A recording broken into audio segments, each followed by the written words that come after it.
Hey everybody, Engine Doc back with you. Got another engine to look at today.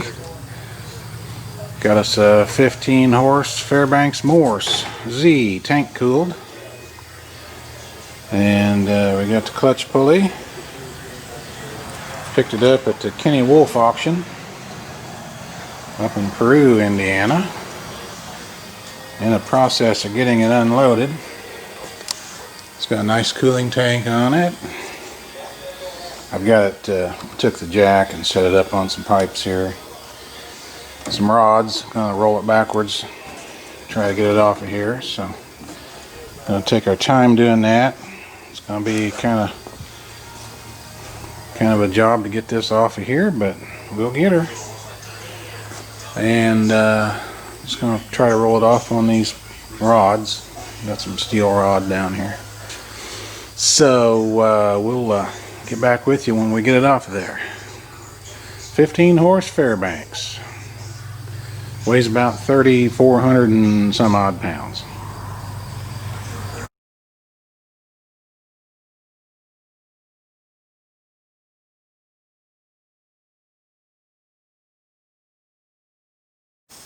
Well, we got it unloaded and got it sitting over here on the floor, and we'll look it over here a little bit. I've got the crank fender off of it. It's laying there on the shelf. And I've gone ahead and cleaned out the grease cups and refilled them with new grease. The rod and everything seems nice and tight in it. Bearings seem tight. It rolls real easy. I've got it oiled up. I've gone through the cylinder oiler, cleaned it up a little bit, and put some fresh oil in. It's not leaking, I don't think. And I think it's going to be okay. And got the carburetor off of it. It was full of spider nests. This thing's been sitting for a long time, and full of spider nests, and so I've got that off. I've been cleaning up the intake area, the butterfly area in here. Butterfly's soldered on, and it's got a broken spring. Let me pull this rod off. It's got a broken spring here that opens the throttle, so I'm going to pull this off and replace that spring. Probably have to make another one. This is the water injection here. The water, I guess it's injection here.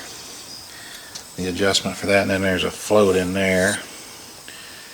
And I'm not going into that part right now. I'm going to see what it runs like. That may leak water. I don't know. I know it pulls water out of the jacket and fills this bowl. There's a float in there. And then you adjust it here. But got the valves loosened up. Just went over it and lubricated everything. It was just, everything was dry.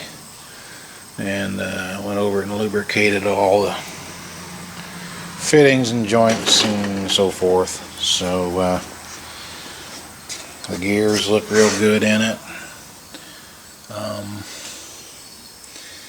It's set up to run on a buzz coil. That's probably how I'll run it here to start with. I've got a mag for it.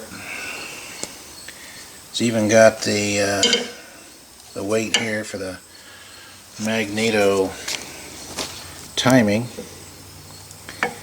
to advance and retard the timing for the mag. We'll look at that a little bit later.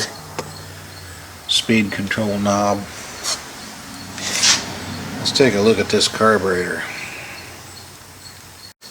Got it laying over here on the bench. I went ahead and took it apart, took all the fittings out of it, sandblasted everything, cleaned it. This is the fuel pump plunger. The check ball's got a check ball on the end of it here, and I think you can see it in there maybe, but anyway, it lays in that hole right there. There's a spring down in there, and the lever pumps it. lets it pump fuel up into a chamber in there. This is the fuel inlet nozzle. And this was all full of spiders. It was something else. I went ahead and put a drain cock on it so I can drain the fuel out of it when I get done running it, and it doesn't sit in there and get nasty. And so that's pretty much the carburetor. Not a whole lot to it. The mixture screws go in here. This is a mixture screw for the starting bowl, and then this is the one for the fuel tank. And really, that's about all there is to it. I'm going to get it put back on and see what happens. Got to make a gasket here yet, so I'm going to do that. Get her put back on there.